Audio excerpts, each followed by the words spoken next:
Obrigada, deputado. Obrigada imensamente pelo seu trabalho, pelos seus projetos e também pela sua luta aí pelo desenvolvimento do nosso Brasil, sempre ligado às inovações. E vamos seguir, gente.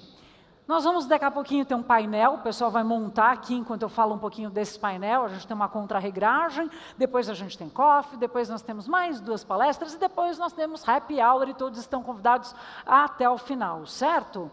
Então vamos seguir, gente. Agora a gente segue, daqui a pouquinho, com um painel bastante interessante para todos vocês aqui presentes. A Anfidic tem como vocação representar institucionalmente o nosso setor perante os principais interlocutores do mercado e também diante do governo e dos órgãos reguladores, como os 2 palestrantes anteriores já falaram aqui, defendendo a relevância do segmento como fornecedor de crédito para as empresas. E hoje nós temos reunidas 250 empresas aqui com a gente. Ao longo desse ano, reforçando o nosso compromisso com vocês associados, a Anfidic promoveu diversas ações em múltiplas frentes de trabalho, visando assegurar o bom funcionamento do mercado em conformidade com todos os aspectos legais, jurídicos e também os aspectos regulatórios. E para contar um pouquinho mais sobre essas atuações, estarão presentes aqui conosco, compondo aqui esse painel, o Dr. Rubens Vidigal. Dr. Rubens Vidigal, seja bem-vindo. Tudo bom, querido? Mais um ano juntos. Prazer ter você com a gente. Dr. Rubens Vidigal é sócio do Vidigal Neto Advogados, conselheiro independente do Open Finance e consultor para assuntos regulatórios da Anfidic. Então, seja muito bem-vindo. Também o Dr. Silmar Teixeira Fortes. Muito obrigada também, mais um ano juntos, né, doutor Silmar? Seja bem-vindo, querido. Bom te ver também, por favor, onde você preferir. O doutor Silmar Fortes é sócio do Teixeira Fortes Advogados, mestre em Direito pela Fundação Getúlio Vargas, advogado da Anfidic e de diversos players da indústria. Então, também muito obrigada mais uma vez. E a gente chama também de volta ao palco o nosso querido anfitrião, o presidente da Anfidic, Clever Lairana. Clever, mais uma vez aqui no palco junto com a gente, obrigada. E agora vocês seguem no painel juntos, eu volto ao final. Obrigada. Bom, a ideia desse painel é a gente trazer para vocês um pouco dos assuntos que a atual diretoria da Anfidic tem se dedicado. O deputado acabou de comentar de que no nosso almoço a gente comentou sobre como a digitalização do Brasil anda a todo vapor e, ao mesmo tempo, o Cláudio Alabã comentou, né, como que para citar, para fazer uma notificação para um devedor, para recuperar uma alienação fiduciária, a coisa demora meses, né? Então vamos lançar já uma proposta de incluir no cadastro da pessoa física um correio eletrônico oficial, onde a gente pode acelerar esses passos. Então, esse é já o primeiro assunto do tema do nosso painel, que já está andando, né? Aí, a gente tem uma diretoria atualmente, que queria apresentar para vocês, que é formada, além de mim, pelo Samuel Garçom, já citado várias vezes aqui, como nosso vice-presidente. O Cláudio Alabã, o Rodrigo Kossovan, o Paulo Schonenberg e o Luiz Eduardo Costa Carvalho. Essa turma trabalha firme aí em prol de vários assuntos que estão surgindo ao longo dos últimos meses. A gente, para fazer frente a tanta coisa assim, tem a consultoria especial aí do Silmar, a consultoria jurídica do Silmar, e a consultoria do Rubens, principalmente para os assuntos tributários e regulatórios. Então, a ideia é falar de alguns temas. A gente vai começar pelo tema tributário. Rubens, durante 2023, a gente trabalhou intensamente para dar ao FIDIC um tratamento tributário adequado. E queria que você contasse como é que foi esse processo e em que pé que a gente está hoje. Não, está ótimo, Clever. Primeiro, obrigado pelo convite. É um prazer, uma satisfação estar aqui. É uma satisfação e uma honra atuar para a Anfidic tantos anos aqui nessa batalha, nessa missão e com tantos resultados. Então, tem sido muito bacana essa jornada. Da perspectiva fiscal, a gente teve um projeto muito importante, que é a reforma fiscal dos fundos de investimento, que foi concluída no ano passado. E concluída em dezembro, né? A gente, até ali os 45 do segundo tempo de 2023. E a gente tinha sido surpreendido com a tentativa da reforma fiscal dos fundos de investimento, tanto no governo Temer, como no governo Bolsonaro. E a Anfidic atuou nesses dois projetos de reforma. A gente conseguiu avançar com os nossos pleitos nesses projetos, mas a gente havia sido pego de surpresa.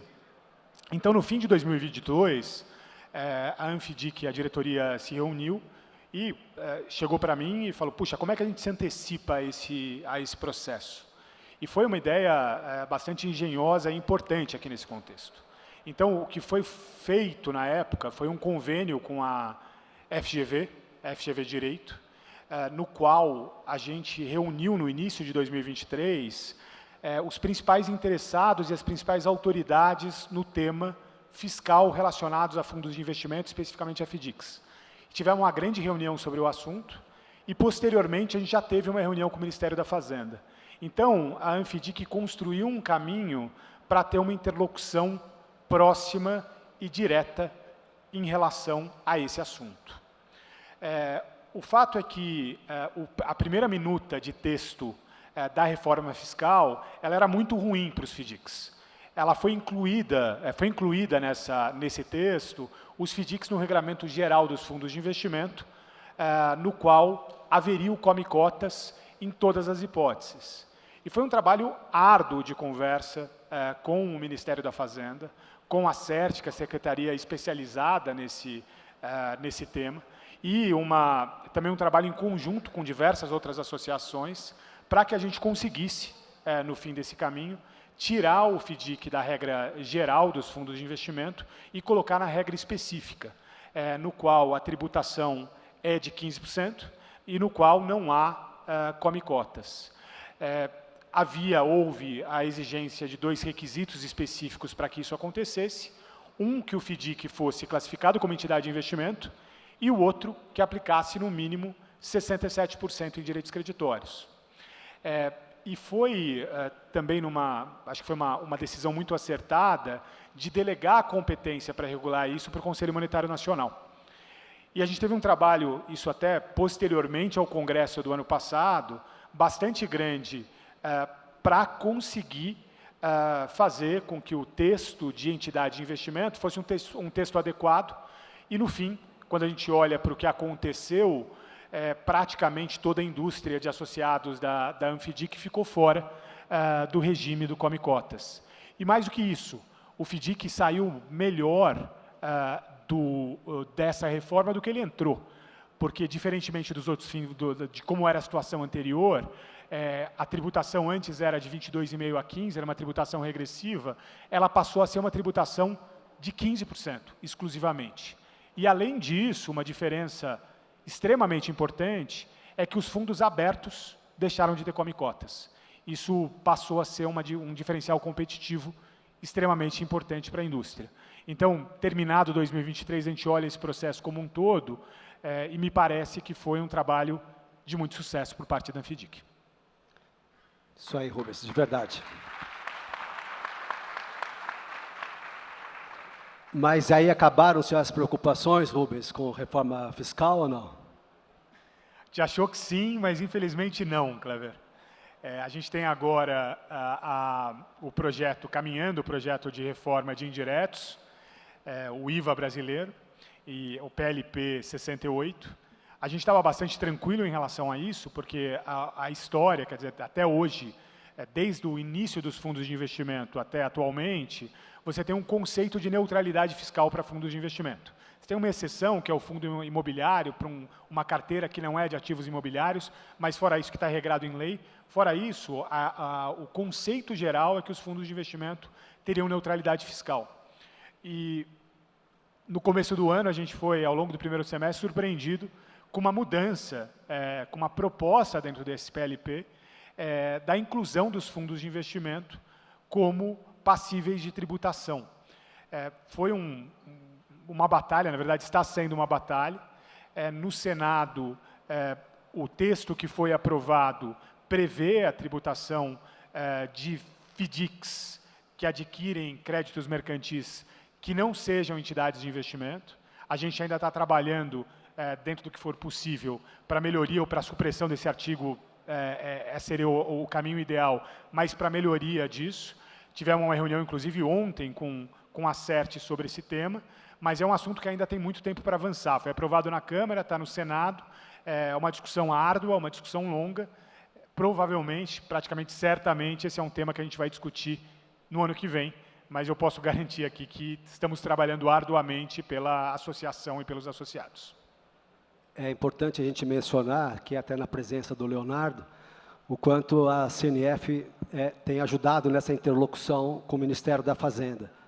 Você comentou que ontem a gente teve uma audiência exclusiva da Anfidic com o Ministério da Fazenda, uma de várias que a gente já teve, discutindo o texto que está no Senado, e a gente está aproveitando essas discussões para já tentar fazer uma alteração nas regras de enquadramento e desenquadramento de um FDIC como entidade de investimento, que é uma decisão de CMN, que está na PLP, e a gente também está discutindo o enquadramento e reenquadramento do volume mínimo exigido nas carteiras de recebíveis comerciais. São muitas carteiras de FDICs que contam com sazonalidades naturais, em janeiro, fevereiro, por exemplo, ou mesmo aquelas carteiras com volume maior de agro, que acabam tendo sazonalidades ao longo do tempo. As regras atuais são muito rígidas no desenquadramento fiscal, e a gente está conversando com o governo, e a gente entende pela conversa de ontem que eles já estão sensibilizados em relação a esse assunto. Só complementando, acho que tem uma medida que é mais rápida, que é a mudança da 5.111. Então, essa, inclusive, pediram a nossa proposta de texto, a gente está trabalhando nisso de forma imediata. E tem abertura para a mudança da 14.754. Além dos temas que o Clever mencionou, tem um tema adicional que também é importante, que são os fundos que investem em FDICs. Ali você tem uma previsão de que se ele investir 95% em FDIC, que não está submetido ao regime de come-cotas, este fundo também não está submetido ao regime de come-cotas. Mas não há qualquer prazo de enquadramento e reenquadramento. E isso é uma complexidade, a indústria, alguns players já sofreram com esse fato, e aqui a gente também está tentando trabalhar para criar um regime de enquadramento e desenquadramento. Muito bem. Vamos falar de outro assunto, vamos falar sobre fraude na cessão. Silmar, recentemente, alguns FDICs enfrentaram uma situação preocupante. Eles receberam uma ordem judicial para depositar em juízo todo o volume operado com empresas que tinham débitos fiscais, sob acusação de terem praticado uma fraude. Você atuou nesse caso, os fundos conseguiram reverter essas decisões. Explica que loucura foi essa, como que está esse assunto no judiciário e quais que são as nossas perspectivas. Bom, primeiro, boa tarde, agradecer novamente à FDIC pelo convite, é um prazer, uma honra estar aqui. Esse caso é o caso Polyprime. Então, para a gente contextualizar, nós temos só no estado de São Paulo 12 milhões de execuções fiscais. E com esse volume todo, uma taxa de congestionamento de 88%.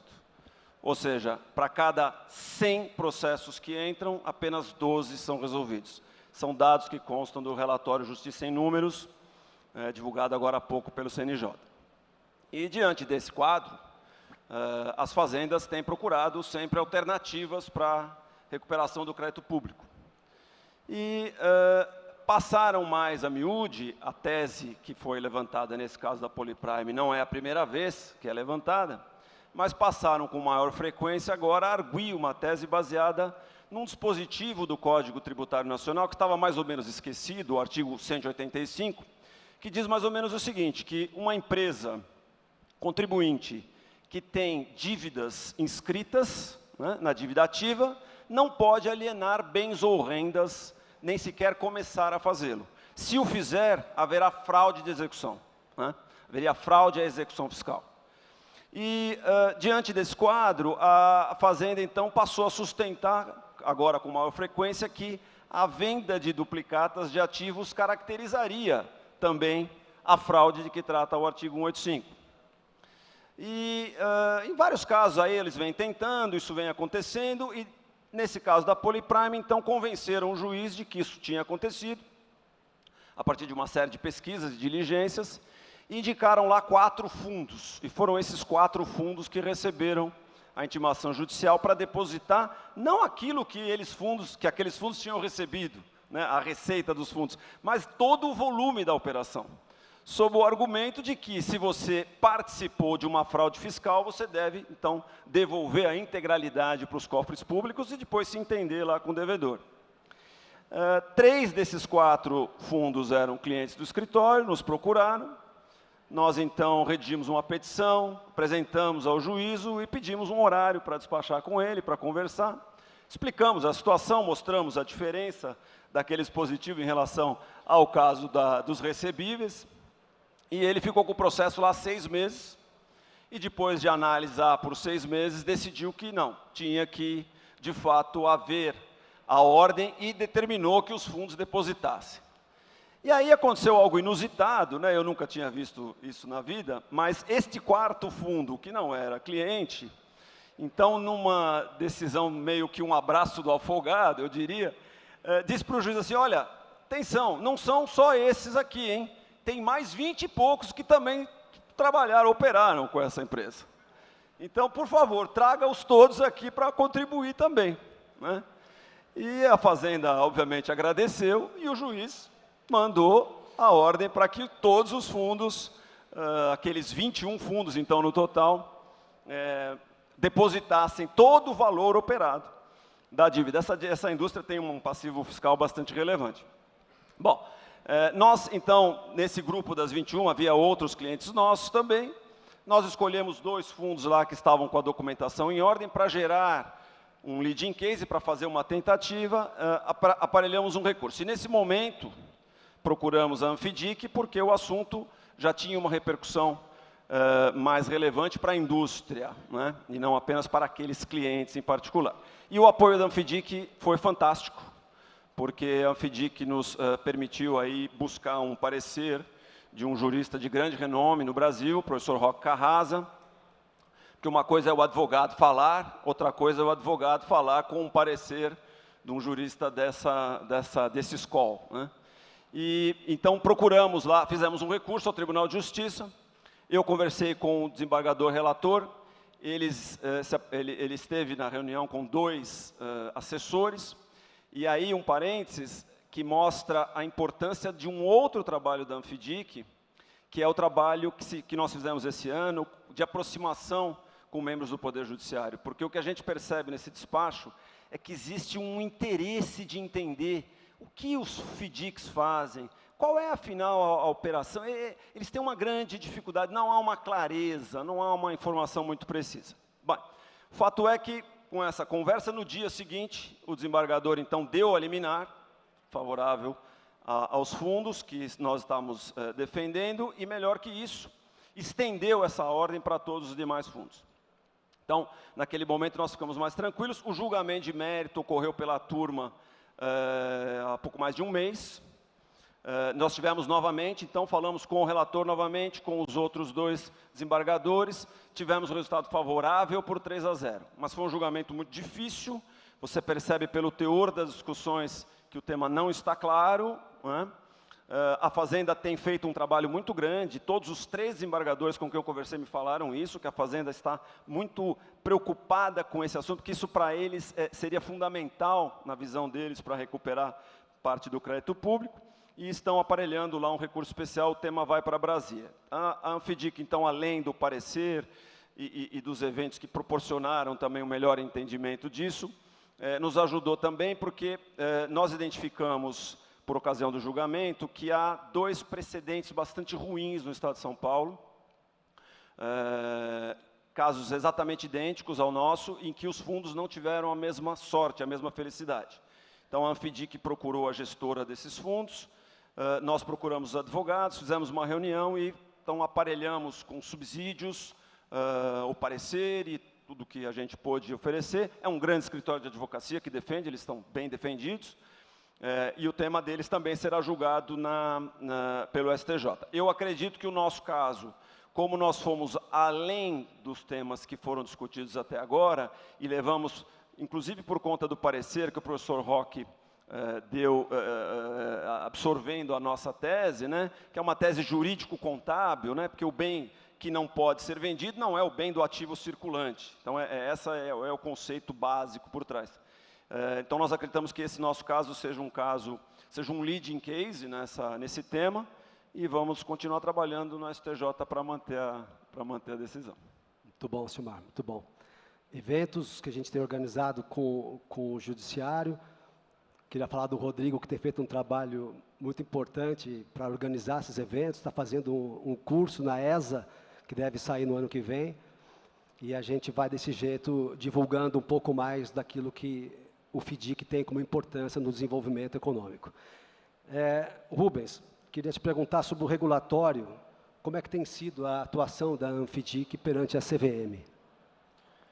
Eu acho que, em relação a esse tema, Clever, a gente teve um trabalho muito intenso também no ano passado, com desdobramentos nesse ano, né? Então, lembrando do ano passado, a gente teve a 175, que entra em vigor agora, definitivamente, já entrou em vigor, mas os FDICs têm que se adaptar no fim desse ano. E o trabalho da ANFIDIC foi pré-audiência pública, na audiência pública, e depois que a norma entrou em vigor, a gente teve uma atuação muito intensa em várias das mudanças que aconteceram ao longo do ano em relação ao 175. Então, cito uma delas, que é a possibilidade do cotista subordinado, que é prestador de serviço, então a consultora especializada, poder votar em Assembleia Geral. Tinha uma restrição absoluta para qualquer prestador de serviço votar em Assembleia Geral. Essa, na 187, que é uma alteração da 175, foi alterada graças aqui à manifestação e o posicionamento da ANFIDIC sobre o tema. Então, esse é um exemplo de uma série de alterações que foram possíveis por conta dessa atuação diligente e direta na CVM e desse diálogo que foi construído ao longo dos anos. Eu digo que desde a 531, desde do início ali da ANFIDIC, quando eu iniciei a trabalhar já com o Alberto, que está aqui, o meu abraço, a gente já atuou de forma muito forte na CVM e criou um relacionamento e uma reputação lá dentro que é ótimo para possibilitar esse diálogo qualificado. Um dos temas muito importantes para a indústria acabou não sendo acatado na norma, que é em relação aos direitos creditórios cedidos por empresa em recuperação judicial.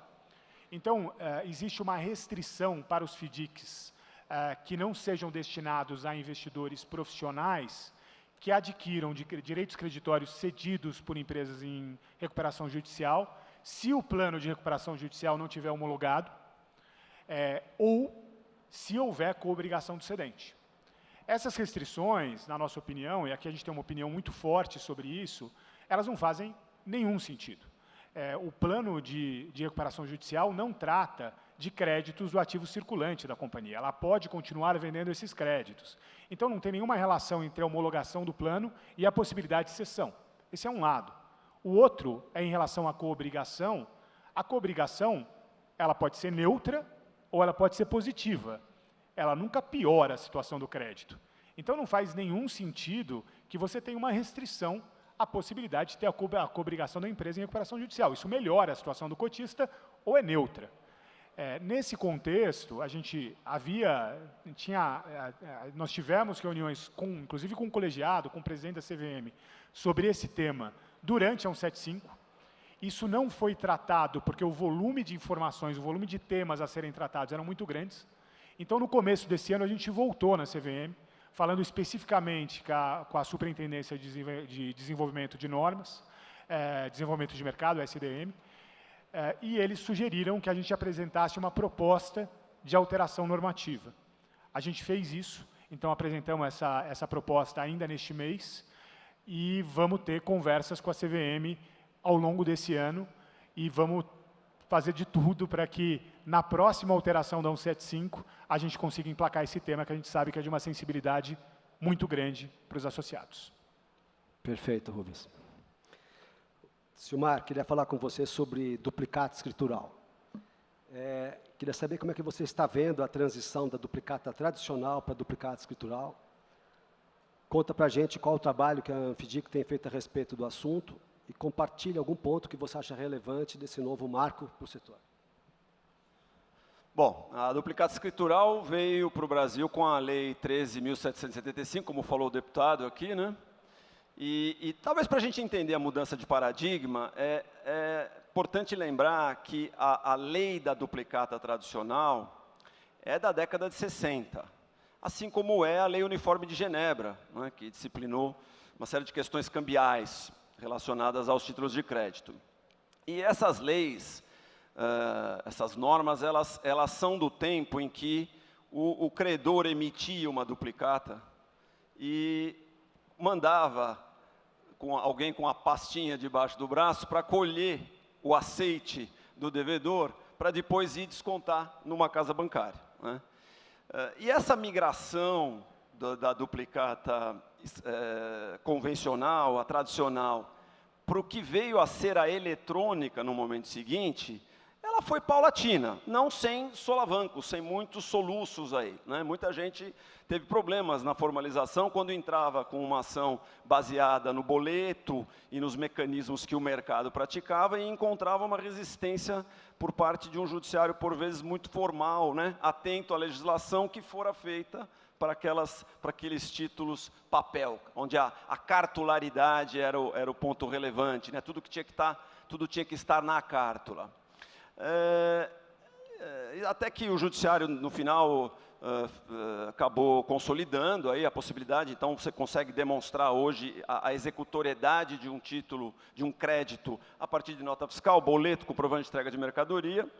E a própria CVM, mais tarde, em 2014, quando tratava lá de uma questão relacionada aos custodiantes, houve por bem determinar que a documentação que eles deveriam guardar era simplesmente a necessária e suficiente para a cobrança judicial, né? Agora, a duplicata escritural é diferente, ela vem mudar paradigmas. Então, não é mais o credor do título que vai emitir o título. Quem vai fazer isso a partir de agora, a partir da duplicata escritural, é o escriturador, com quem o sacador, na linguagem da nova legislação, vai ter um contrato. Será também o escriturador que vai apresentar o título para o devedor. Será ele que colherá as contestações, será também o escriturador que vai registrar numa agenda de duplicatas os aceites, né? que controlará, que registrará as transmissões feitas a título de cessão ou a título de garantia.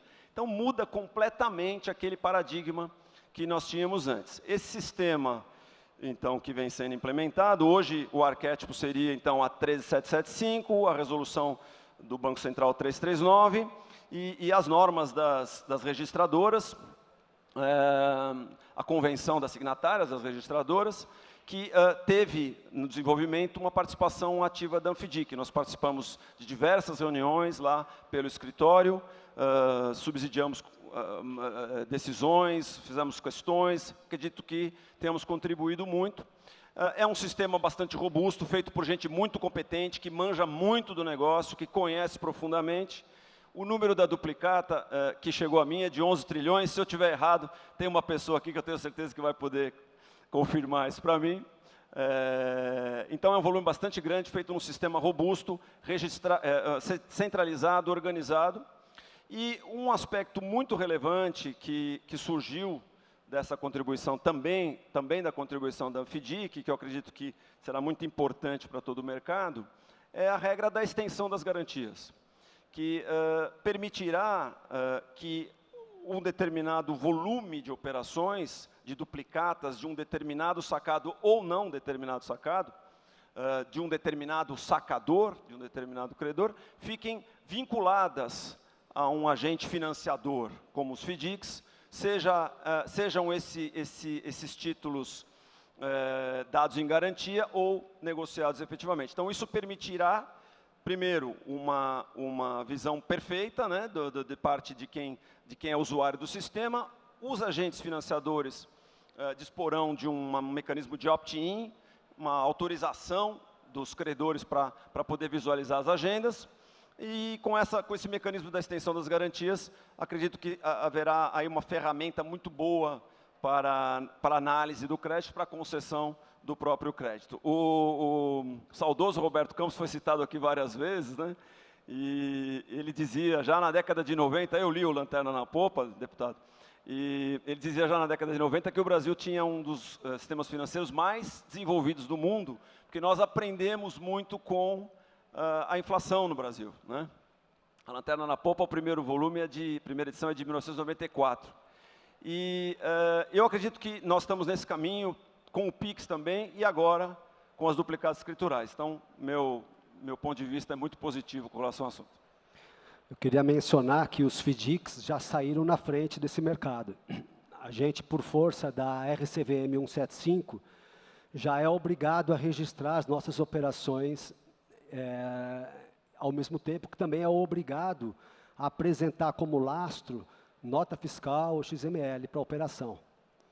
No novo ambiente da duplicata escritural, que é um outro ambiente futuro, os bancos também serão obrigados a registrar suas operações, mas a exigência de lastro ela é menor nesse novo ambiente.